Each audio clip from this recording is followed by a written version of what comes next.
Please give it up for these amazing leaders.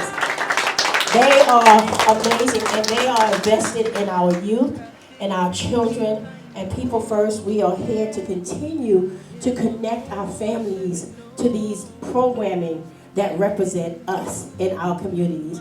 We back for our Immortall interview. Look, you got great timing.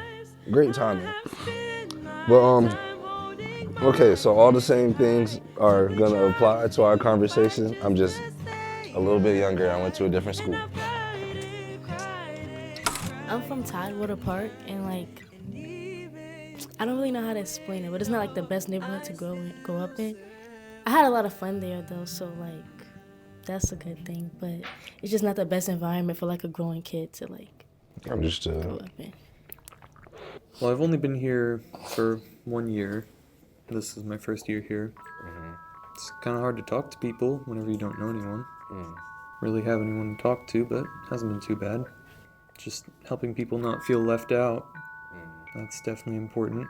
I think the beautiful thing about building community is once we come together, that's where more questions can get answered. You kind of learn about each other, so it's like, oh, this is how I can actually support you, or I didn't know this one thing about you, or so on and so forth.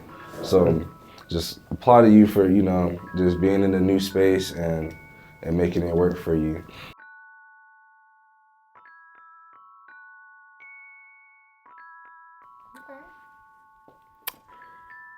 I know what people think when they see us. They think, how could a man marry such a beast?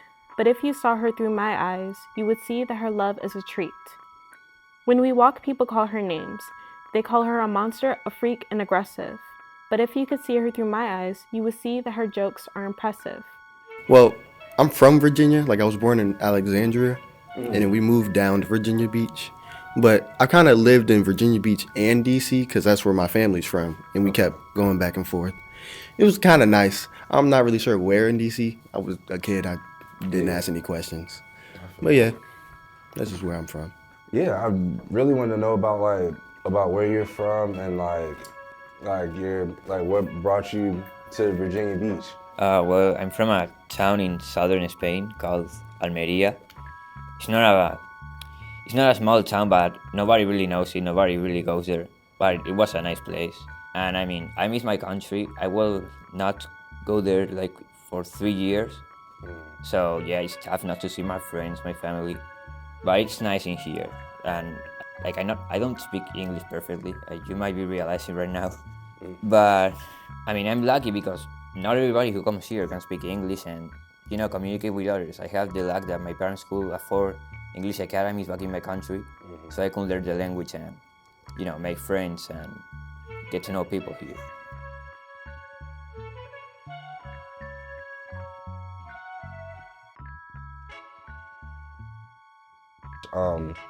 In the past, there were places where people of color were not welcome, and then I think there was signage and all of that stuff as well. If you are not out the streets by the time the sun goes down, we're coming to get you. And that's just me saying it in a nicer way, So once they referenced, because that's something I only heard about or read about in the book, I never had a person be like, this is what I experienced. So they told those stories. Black History Month is, I don't know, a weird concept of we're gonna take 28 days to recognize people that helped build this country and over hundreds of years. And we hear the horror stories, we don't hear the beautiful stories. And one thing that threw me off when we were having these conversations is one would assume that it would be so much oh, doom and gloom. These men and women really prided themselves on being resilient, prided themselves on actually finding ways to come together, keep each other safe, get an education, find jobs, all of that. It was just really powerful, you feel me? And which brings it back to this moment. At least what I feel in this classroom, I know we come from different backgrounds, but there was kind of an overall theme of being brave enough to be yourself. That's why I ask where you come from. Like, there's places out here that really matters, you know? It matters what neighborhood you come from, it matters what street you grew up on, and so on and so forth. So I can just only say thank y'all, like, for having this conversation and hearing these poems. And I hope that you all know that now you all are a part of the history of this country. You know, you are a part of the history in your family.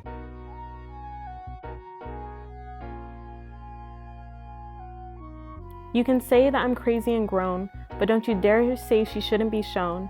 For if they knew her like I do, then one day they'd leave us alone. You might think we are nothing but a transgression. For her, I would break you out of your spell. And if you could see her through my eyes, you wouldn't want to throw her in a cell. Is it a crime to love someone who's different? Well, I think it's wrong to make a big deal out of something small. For if you could see her through my eyes, she wouldn't look black at all. Oh, do it. I had a habit of quitting things, but I had also a habit of finishing. So I became an apprentice in the shipyard, still going to school, still active, and decided then to go back to college and finish up my degree. So I re-enrolled in Norfolk State. 2 years later, I was getting my degree in mathematics, and 2 years later, I was graduating from the apprentice school. And I ended up progressing from that supervisory position to a manager of one of Xerox facilities in Springfield, Virginia. And I did that for a couple of years, and again, I got tired. And I said, time for me to make a change. But something told me, go get your own company, go start your own company. So I left Xerox, and I went out, and I ended up buying a small printing company. I didn't buy it, it was almost given to me, but I ended up owning it. We lived in a community in the Bayside area, and there was an elementary school within walking distance right behind us, and we couldn't attend that school. We had to get on a bus and take that bus to Prince William County Training School. In the cast of teachers, you knew the good teachers versus the bad teachers. I had an excellent math teacher, that's how I got involved in math. I had an excellent biology teacher. I took Spanish, 3 years of Spanish, so I wasn't fluent in Spanish, but I could speak Spanish.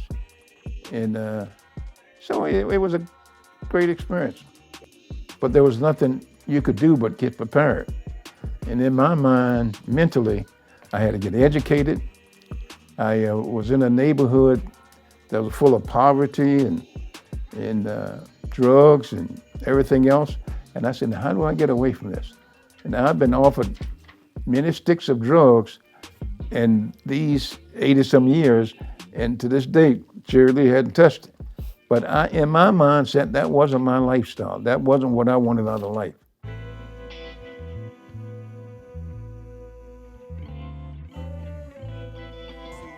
This black man is not here to beat you down or take what's yours. Not here to undress you, enjoy you, and fade away. Not looking to pick pockets for petty pennies. This black man, he never waxed thug or picked up a Drake, cause he's here for a long time, not a good time. To stack funds, not for the fast cars you think we all want. Not for the weed you think we all smoke, not for the guns you think we all tote, not for the studio to waste time spitting rhymes you think we all wrote, nah. For them lessons to run up more bread than you could ever think of, allow me to rephrase.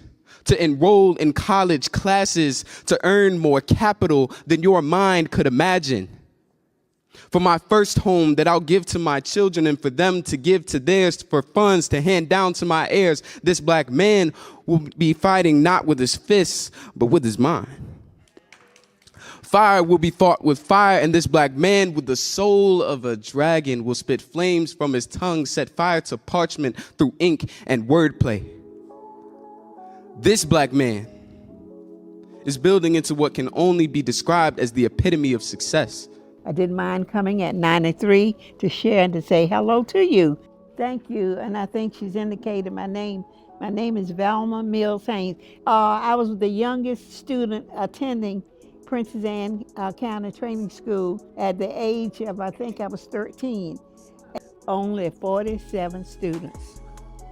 Only 47, and we started out maybe with about 60 or 70 students, and they dropped out all along. And when we graduated in 1947, there were only 47 students in the class.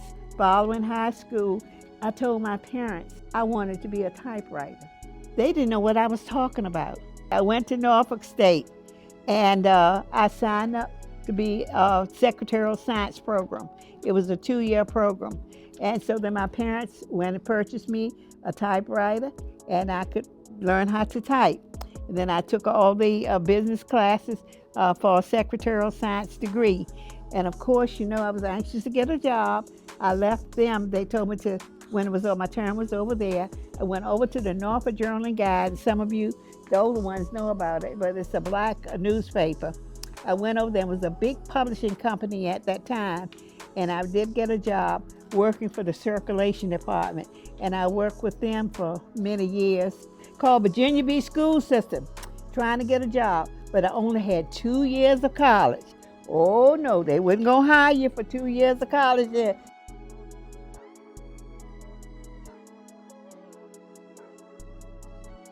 Look upon our past and be astounded the many things that could have broken us, a testament to the indomitable black spirit. All my kinfolk say black power.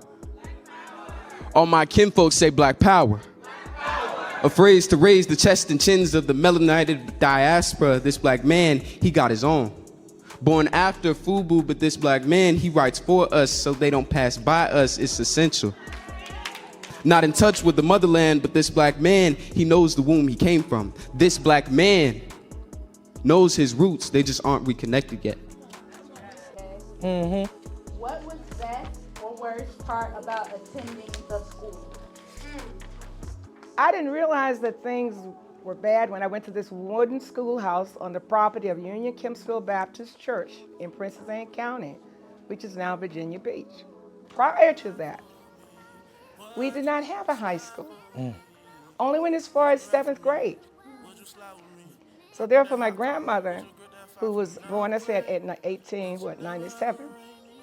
So 1897, we had no high school. They talking about, she heard these students in Norfolk talking about high school, going to elementary high school and whatever. So she went back and said something to my great-grandmother, Eleanor Davis Wright. And so then her brothers, who worked on the farm, they gave my great-grandmother money. So my grandmother came and stayed with the family in Norfolk. She graduated from what was called John T. West High School. So she heard the children in Norfolk talking about going to a college. Guess what she said? Well, I want to go wherever that is too. Princess Anne County, what? No high school. She went on to the early form of Virginia Union of Norfolk State, where they only went 2 years. Keep in mind, still no what? High school. So our parents said, wait, we want our babies to go to a high school. Why do I have to go to Norfolk or to some other state? Went to the Princess Anne County School Board. They said, well, if you want a school, you raise the first half of the money and we'll give you the other half. So you know what the ladies did. You do the potato salad and the collard greens, you do the fried chicken. They sold dinners, and they went back to the school board and said, where's the money? They didn't give it to them. So they had to start all over again, parents raising money.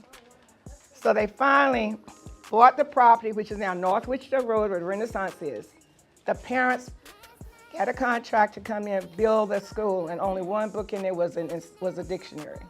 No running water, whatever, but our parents built that. So the first class never had an opportunity to go to the school. They attended classes in the buildings on the property of Union Kempsville Baptist Church and inside the church. They graduated in front of the pulpit, they told me, in 1938. They never had an opportunity to go to the school, but they had the name of Princeton County Training School, because the school was being constructed. So the actual first class went in the fall of 1938, and they graduated in 1939. I want to ask, how did the young people of your day deal with the discrimination different than the older people that y'all was coming up with?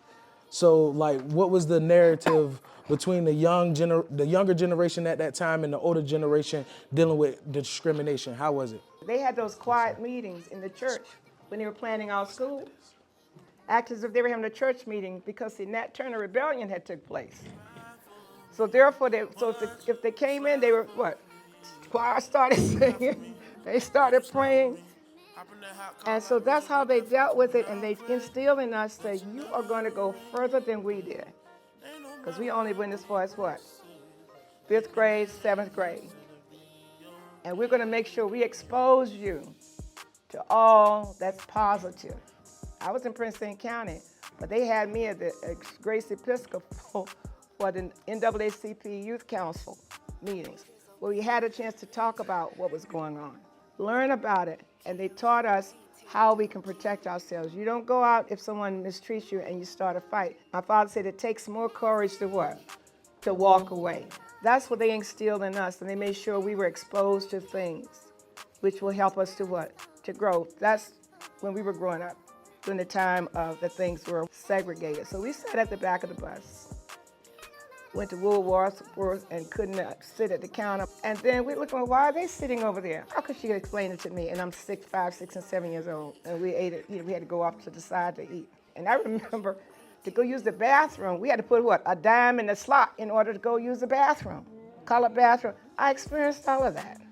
But they didn't want any harm to come to us. Today, I know with me and many others that I know, the same values that our parents instilled in us, you pass that down to your children. I remember a legacy poured out of soiled hands, rich with Virginia Beach dirt, molded with probability.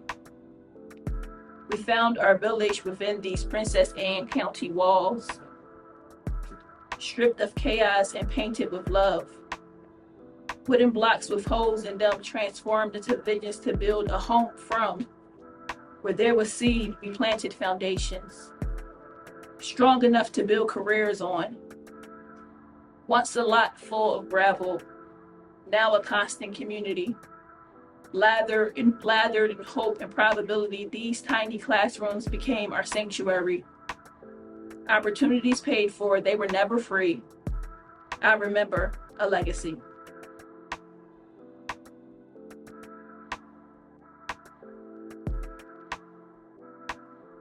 Persistence, resilience, legacy, and equitability. And our parents said, you do not what? Give up. And if they throw something at you, you act like a rubber band, what you do? Bounce back. That's resilience. Definitely, I think fitting in was part of the high school experience. You were one of the categories. Were you in the jock category? Were you in the theater group? Were you in the music? Were you in the band? Like, where did you fit in? And that's where you found your circle of friends. I've been in school like forever now, right? It's been teaching for so long. What I love about is like the groups start to blend and mingle a lot more. You could go into the cafeteria and kind of sit in more places. And then, you know, socially, and the groups are a little bit more blurred. And you guys are way more accepting. You know, mental health wasn't talked about when I was in school at all. And you guys are so like willing to receive those messages and to talk about things and understand what other people are going through and kind of like have more empathy to recognize the bullying and kind of say, hey, that's not cool. That really wasn't, you know, I graduated from high school in 96. So like in the 1900s is like when I went to school, okay? That's what I love about teenagers today is like you're so open. You're so willing to hear. You're so willing to try and participate. Whereas like, you know, when I was in high school, it's more about, you know, the image, trying to like fit in, make sure that you weren't stepping outside. And high school was so temporary. I became a totally different person when I went to college. When I went into my career and my profession, trying to figure out who I was, because I didn't really know at that time. And I think you guys have such a great grasp on it, and you're also willing to explore those things. Yeah. And when I came here, I was so disillusioned with the education system. I was in a spot, I moved here from Richmond. I didn't want to be a teacher anymore. So I love it. I've gained that back. I'm going to give this back too. So no, I've gained that love of teaching back. Mm-hmm. So thank you. My ancestors built this table. Everything in your gaze shares whispers from Benin. The Atlantic Ocean stores countless stories of our pilgrimage here. Hymns and okra seeds lay close to my scalp. Great-great-grandmothers had a fistful of black-eyed peas to pray over. Our origin story is a delicacy, beaten, then covered with Georgia clay. Backs were open recipe books that gave us pig's feet, Carolina gold rice, but the ancestors reminded us that before there were scraps, there was a hog roast, a celebration of life for an entire village. And tonight we go back in time. I guess for me, if I ever have kids, because who knows what will happen. If I have kids, I want to give them my knowledge, the things I learned or along the way. Same thing with my siblings. I want them to be able to teach their next generation and themselves, so they don't have to do, life isn't as hard for them. And I guess just stay true to yourself and be honest. Just remember, for anybody, none of this goes with you. Like all the materialistic things, none of this goes with you. So it's like, at the end of the day, like I said, just be honest, be who you are, and whatever knowledge that you have, try to pass it to the next generation. I also want to leave a lot of money for my kids, but not for them to want it and make it their goal and be so connected and wanting it so badly, but just so it could be easier for them, so they won't have to worry so much and they can actually truly focus on themselves. I want them to know that self-love and knowledge is all they truly need. Yeah, people are gonna say things, but at the end of the day, when you go home, they're not there. So, if you asked me this question, 3 years ago, I would have said, I would have liked to leave money to children I may have and that. But right now, now that I am away from my family, my country, my friends, and I miss them, I would just like when I die, I would just like to, have made them happy as they have made me happy right now. Because, simply talking to my grandmother on the phone or just playing video games with my friends in Spain, online games and that kind of stuff. It really makes me happy right now. So, I don't know, I just wanted to know that they made me happy. And when I leave, I would have liked to make them that happy.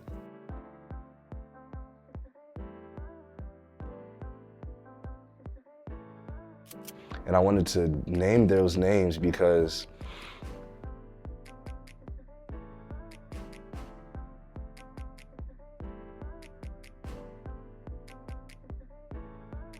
I am a team with a purpose, can't be defeated or broken. I am the phoenix, I'm chosen. I will rise every time.